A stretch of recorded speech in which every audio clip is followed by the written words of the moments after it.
আপনাদেরই অজস্র ভালোবাসায় সিক্ত আপনাদেরই প্রিয় চ্যানেল ফ্লাইং ফিশ 007-এর পক্ষ থেকে সকল শ্রোতা বন্ধুদেরকে জানাচ্ছি আমার অন্তরের অন্তঃস্থল থেকে অনেক মোবারকবাদ।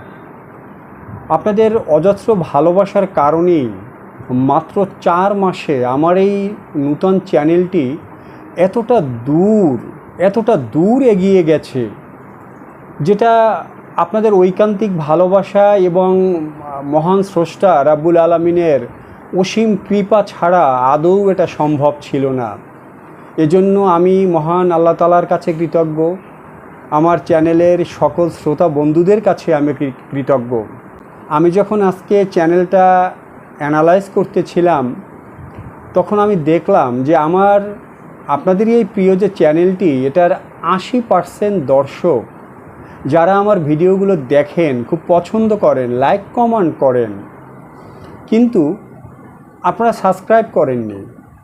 তো আপনারা যখন আমার ভিডিওগুলো দেখেন, তার মানে হলো যে আমি আমার এই ক্ষুদ্র চিন্তা, আমার ক্ষুদ্র জ্ঞান এবং ক্ষুদ্র যে অভিজ্ঞতা থেকে আমি কিছুটা হলেও আপনাদের চিন্তার খোরাক আমি যোগাতে পারছি। সেজন্যই আপনারা উপকৃত হচ্ছেন, আমাকে ভালোবাসছেন, ভালোবাসা দিচ্ছেন। কিন্তু আপনারা যে চ্যানেলটি দেখছেন, আমার ভিডিওগুলো দেখতে তো আপনাদের চ্যানেলটা খুঁজে, ভিডিওগুলো খুঁজে বের করে দেখতে হচ্ছে। কিন্তু যদি আপনারা চ্যানেলটা সাবস্ক্রাইব করে রাখেন, বেল বাটনটিকে প্রেস করে রাখেন এবং অল বাটনে প্রেস করে রাখেন, তাহলে তো আমি প্রতিটা ভিডিও আপলোড দেওয়ার সাথে সাথেই এর নোটিফিকেশন আপনাদের কাছে চলে যাবে, কষ্ট করে খুঁজতে হবে না। আপনারা যদি আরও বেশি বেশি লাইক করেন, তাহলে ইউটিউবের অ্যালগরিদম এই ভিডিওগুলোকে আরও অনেক মানুষের কাছে পৌঁছে দিবে, তাতে অনেক মানুষ আরও বেশি উপকৃত হবে। বা এই যে সামাজিক কাজ, এই যে সোশ্যাল ওয়ার্কটার, এটা আপনারাও একজন গর্বিত অংশীদার। আমার সকল শ্রোতা বন্ধুকে আমি অনুরোধ করব যে আপনারা সবাই যারা আমার ভিডিও দেখেন, আমাকে পছন্দ করেন, তারা আমার ভিডিওটাকে অবশ্যই সাবস্ক্রাইব করবেন। এবং আমি আজকে একটি খুব গুরুত্বপূর্ণ বিষয় নিয়ে আপনাদের সাথে আমি আলোচনা করব। আশা করি পুরো ভিডিও জুড়ে আপনারা আমার সাথেই থাকবেন। এটা গুরুত্বটা বলছি এই জন্য যে এখন এপ্রিল মাস 2024, এই এপ্রিল থেকে জুন জুলাই পর্যন্ত আমাদের মাছ চাষিদের জন্য খুব একটা খারাপ সময়। বিশেষ করে এপ্রিল এবং মে, এই সময় তো কোনো বৃষ্টিপাত থাকে না। এজন্য এই সময়টা আমাদের জন্য খুব একটা দুঃস্বপ্ন।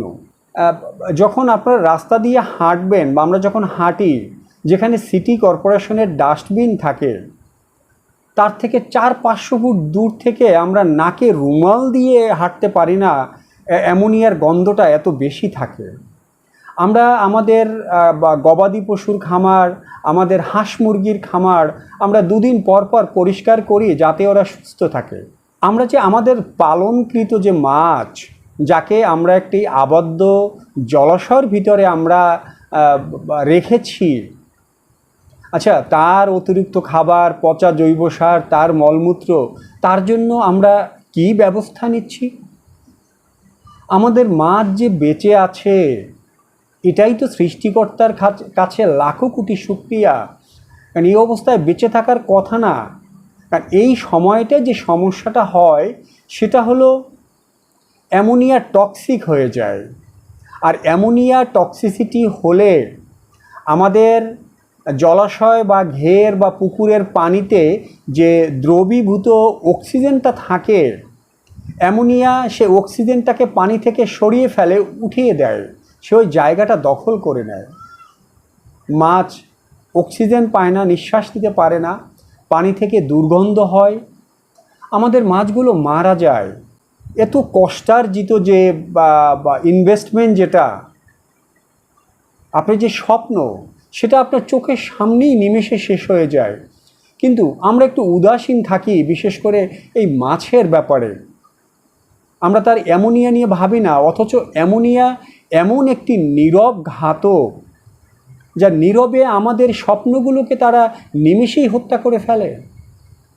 তো আসুন আমরা আজকে একটু আলোচনা করি যে অ্যামোনিয়া আমাদের পুকুরে কি কি মাধ্যমে আসতে পারে, আসলে সেটার প্রতিকার আমরা কিভাবে মেডিসিন ছাড়া আমরা করতে পারি, এবং আমরা কি কি আগাম ব্যবস্থা নিলে আমাদের কখনোই অ্যামোনিয়ার টক্সিসিটি নিয়ে আমাদের ভাবতেই হবে না। তো প্রথমেই ধরা যাক যে অ্যামোনিয়া কি কি মাধ্যমে আসে। প্রথম কারণটা হলো ইউরিয়া সার এবং ডিএপি সার। এই গরমে আমরা যখন পুকুরে সেই কেমিক্যাল সার ব্যবহার করি। দ্বিতীয় মাধ্যমটা হলো আমাদের মাছ যখন আমরা পর্যাপ্ত খাদ্য প্রয়োগ করি না, তখন মাছ তার বাঁচার জন্য তার শরীর থেকে যথেষ্ট পরিমাণে সেই তরল যে পিচ্ছিল পদার্থটা সে বের করে। যখন আমাদের খাদ্যে আমিষের পরিমাণটা কম থাকে, তখনও মাছের শরীর থেকে সেই পিচ্ছিল পদার্থটা নির্গত হয়। যখন পুকুরে পোকামাকড়, হাঁস পোকা থেকে শুরু করে বিভিন্ন খারাপ ব্যাকটেরিয়ার আক্রমণটা বেড়ে যায়, এবং সেটা থেকে বাঁচার জন্য যখন খাবারের অভাবে পানি ঘোলা হয়ে যায়, মাছ ঘোলা করে ফেলে, সেই পলি যাতে শরীরে না জমে, সেখান থেকে বাঁচার জন্য মাছ সে জলীয় তরল পদার্থটা শরীর থেকে নিঃসৃত বেশি পরিমাণে করে। আরও অনেক কারণ আছে। তো ওই সারের মাধ্যমে হয়, সেই মাছ থেকে আসে। তারপরে যখন আমরা চাষকালীন সময় আমরা যখন পুকুরের একটা কোণে জৈব পদার্থটা স্থাপন না করে সারা পুকুরে ছিটিয়ে দেই, তখন সেখান থেকে অ্যামোনিয়া টক্সিসিটি হয়।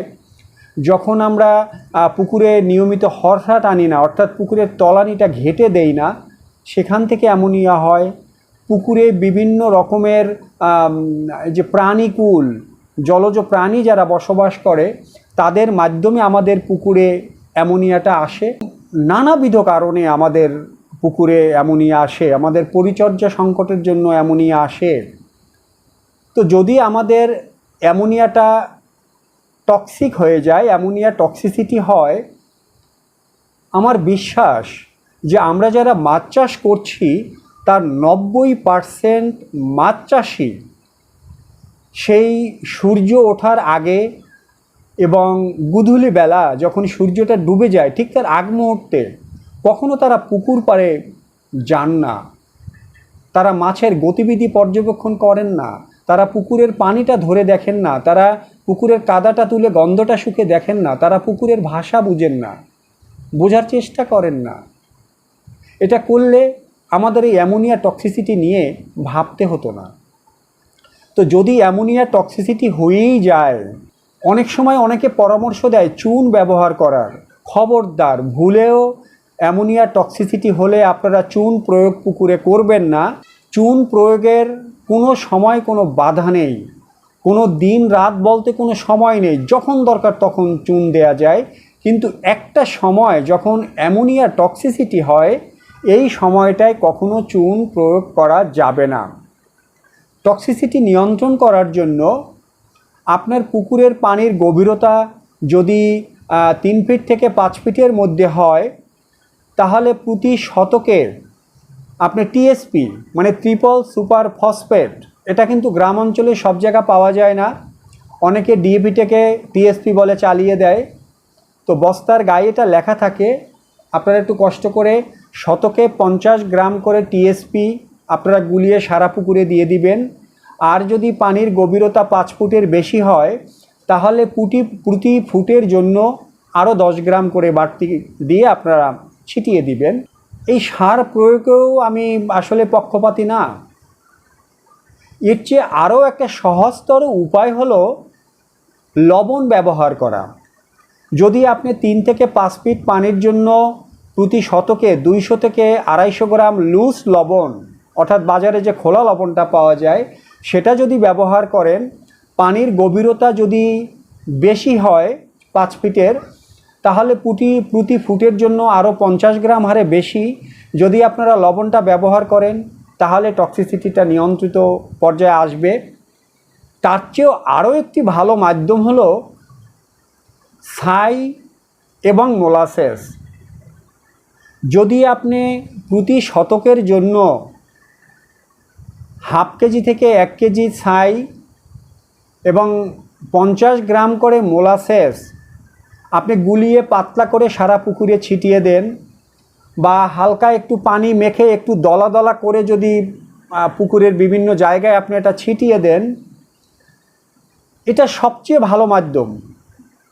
আপনার শুধু অ্যামোনিয়াটা নিয়ন্ত্রণ হবে তাই না, যে কারণে অ্যামোনিয়াটা হয়েছে, জৈব পদার্থ, মাছের পিচ্ছিল লোড, বিভিন্ন প্রাণীর নিঃসরিত মলমূত্র, যে মাধ্যমে অ্যামোনিয়াটা হয়েছে, সেই অ্যামোনিয়াটাকে এখান থেকে রিডিউস করে সে পানির উপরে সেটা তুলে দিবে এবং ওখানে অক্সিজেনকে খুব দ্রুত সময়ের মধ্যে সে টেনে নিয়ে আসবে এবং পুকুরের পানিতে একটা বায়োফ্লক তৈরি করবে এবং যে পচনশীল অপচনশীল জৈব পদার্থ এবং মাছ এবং প্রাণীর যে মলমূত্র সেটাকে রিসাইকেল করে সে খাদ্যে পরিণত করবে। অর্থাৎ আমরা ট্যাঙ্কে যে বায়োফ্লক তৈরি করি সেই বায়োফ্লক আমার পুকুরেই তৈরি হবে। যদি সাথে আপনি একটু মোটর চালিয়ে একটু পানির স্রোত দিতে পারেন বা এইসব জিনিসপত্র দেওয়ার পরে যদি আপনি পানিতে একটু ঢেউ খেলে দিতে পারেন, তাহলে আপনার চমৎকার বায়োফ্লক হয়ে যাবে। আরেকটা মাধ্যম হলো, যদি আপনি জীবন্ত কচুরিপানা পুকুরের 3টা কোণে অথবা পুকুরের মাঝখানে 1-2টা সার্কেল করে, হিসেবটা এমন থাকবে যে আমি পুকুরের জলায়তনের 7 থেকে 8 ভাগের 1 ভাগ জায়গায় আমি জীবন্ত কচুরিপানা স্থাপন করব।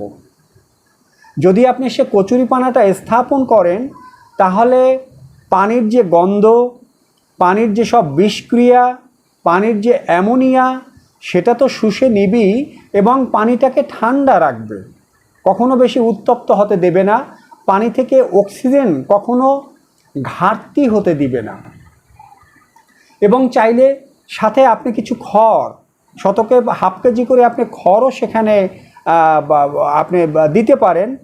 তবে অন্য কোনো জৈব সার বা কোনো কেমিক্যাল সার এগুলো কোনোভাবেই দেয়া যাবে না। তা আপনি এভাবে চাইলে অ্যামোনিয়াকে নিয়ন্ত্রণ করতে পারেন। এবং আমরা যে পুকুর প্রস্তুতির যে কথাটা বলি, সব নিয়ম মেনে আপনি যদি পুকুর প্রস্তুতিটা করেন এবং যদি মাসিক পরিচর্যায় 20 থেকে 22 দিনের ভিতরে, অর্থাৎ 3 সপ্তাহের মাথায় যদি শতকে 200 গ্রাম চুন, 200 গ্রাম লবণ এবং 50 গ্রাম আপনার চিটাগুড়, যদি হাতের কাছে চিটাগুড় অ্যাভেলেবেল পাওয়া না যায়, তাহলে আপনি 25 থেকে 30 গ্রাম হারে চিনি ব্যবহার করতে পারেন এবং আপনি সেই কচুরিপানা স্থাপন করতে পারেন। আপনি প্রতি মাসে হাফ কেজি করে ছাই ব্যবহার করতে পারেন। এই অ্যামোনিয়া এবং অ্যামোনিয়া টক্সিসিটি যেটা আমাদের স্বপ্নকে ধ্বংস করে দেয়, সেই অ্যামোনিয়াকে নিয়ে আমাদের কখনো ভাবতেই হবে না, অ্যামোনিয়া শব্দটা আমাদের মাথায় কখনো আসবেই না। এবং মাঝে মাঝে যদি একটু আপনি মোটর চালিয়ে পানিটাকে ওলটপালট করে দেন, একটু ঢেউ খেলে দেন, আপনি ইনশাল্লাহ নিরাপদ থাকতে পারবেন। এবং এখন এই যে অতি গরম, অতিষ্ঠ জনজীবন, অতিষ্ঠ প্রাণীকুল, এখান থেকে নিরাপদ থাকার জন্য, আমাদের চাষকৃত মাছ, আমাদের বিনিয়োগকৃত অর্থকে নিরাপদ রাখার জন্য, আমাদের স্বপ্নকে নিরাপদ রাখার জন্য আপনারা এই ব্যবস্থাগুলো নিন। আপনাদের বিনিয়োগ এবং স্বপ্নকে আপনারা বাঁচিয়ে রাখুন এবং আমার জন্য দোয়া করবেন। আবার আপনাদের সাথে দেখা হবে অন্য কোনো বিষয় নিয়ে, অন্য কোনো পর্বে। সে পর্যন্ত ভালো থাকবেন, সুস্থ থাকবেন, নিরাপদ থাকবেন। Safety first. আল্লাহ হাফেজ।